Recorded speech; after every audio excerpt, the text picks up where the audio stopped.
So, for the past decade or so, Wizards has released the From the Vault product, which showcases a bunch of iconic cards throughout Magic's history.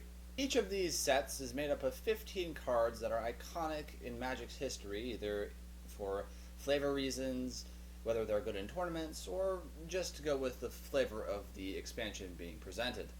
Now, to be honest, I've always been interested in trying to get my hands on one of these sets, but to be honest, my game stores don't really seem to carry them, and whenever they do, they seem to be selling out really quickly.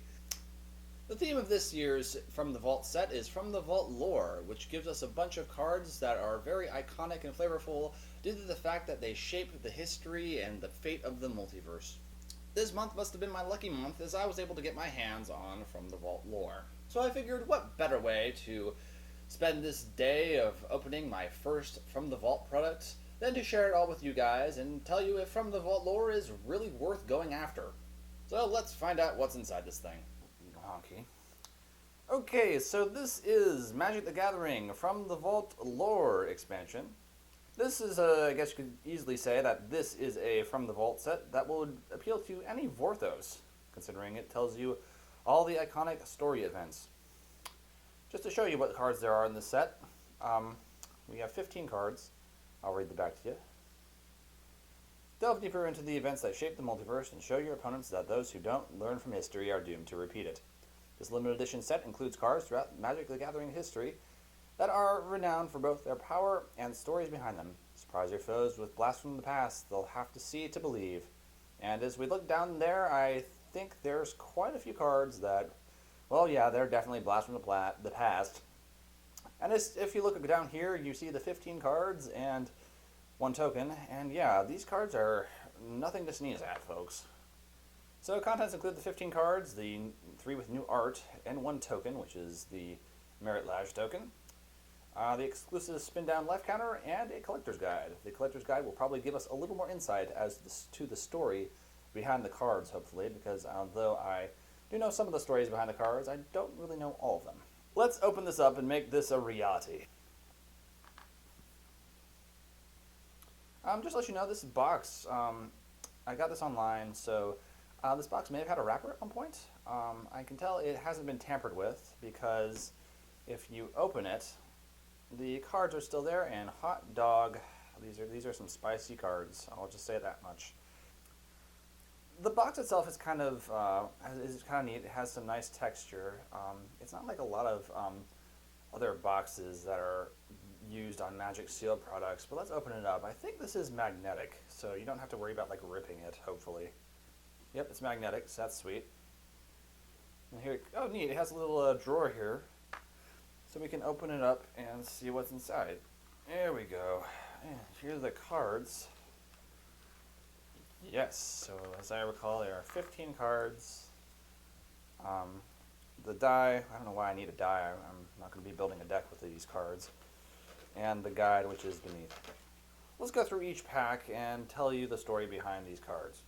Starting off with one of my favorites, Mind's Desire, a card that got banned like before it was even released.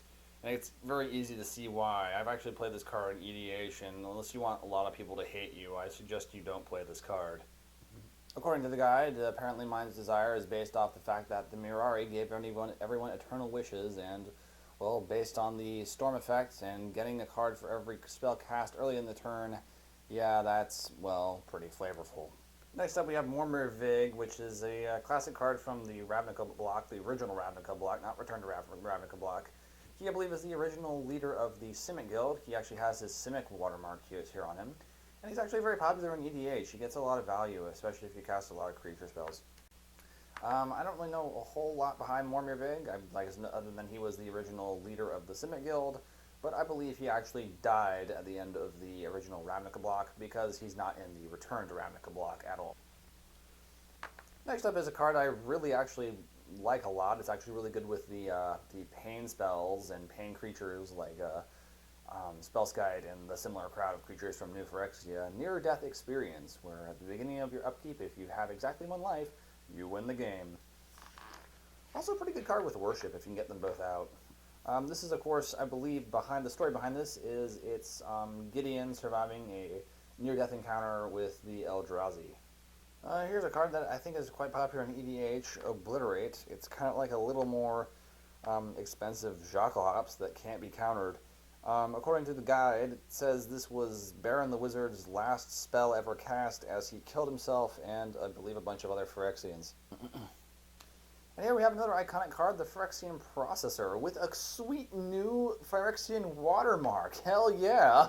I believe this is one of the cards that John Finkel used to win a Pro Tour, at least top 2 a Pro Tour, a very long time ago. According to the guide, it says that this was a machine used to just, well, make a lot of Phyrexians.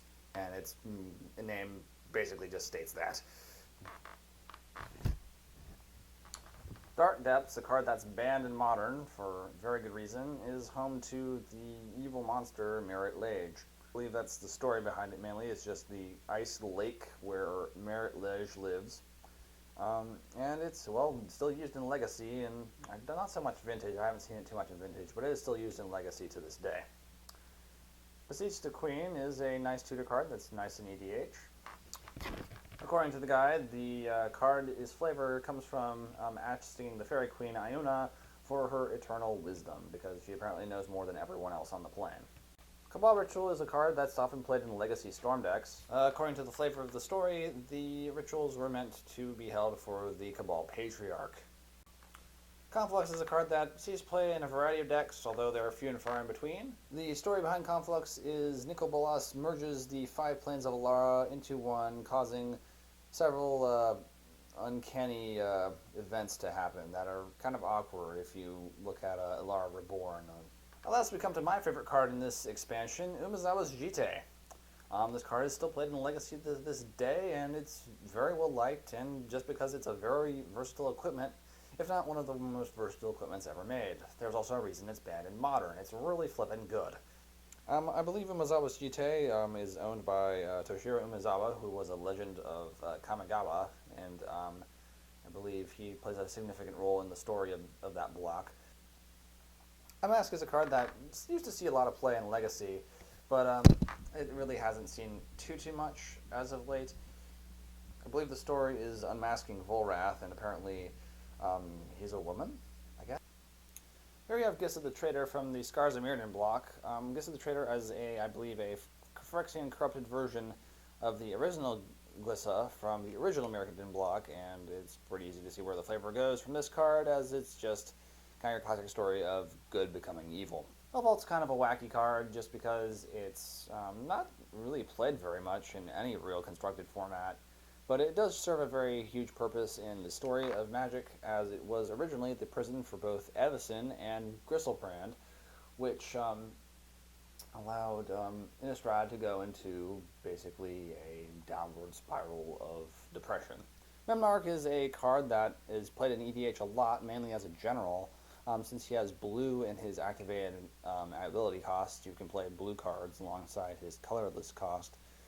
Kind of a headache for a lot of people in EDH, but he's a pretty fun card to play with, even though a lot of people are going to really dislike you for playing him. According to the guide, Memnarch is actually part of the Mirari that got corrupted by the Phyrexians. Kind of weird, if I dare say so myself. I never really heard it that way. No. And here we have Teleria West, the last card in the set. It's a pretty sweet one at that. Kind of hard to find, and it's very well sought after for such a uncommon card. I believe it's originally an uncommon. Great for tutoring lands and any other card that costs 0. According to the lore, Teleria West is, I guess you could say, the remains of the Telerian Academy after the original one got destroyed. And I can see why you'd probably want to destroy that stuff, considering it's broken as balls. And there you have it, from the Vault lore, 15 iconic cards throughout the story of Magic the Gathering. And even though these cards are very iconic to Magic's flavor and story, a lot of them are actually very good constructed-wise. Personally, I think I'd give this expansion a 4 out of 5. It's got some really great stuff, and it's definitely worth pursuing. For all the great cards that you probably would need if you wanted to play constructed Magic, and even though, I mean, you only get one of each card, a lot of them you really only need one in the first place, because most of them are actually legendary. Cards like the Umezawa's Jite, Memnarch. The list is just great, and it has lots of cards with lots of sweet potential.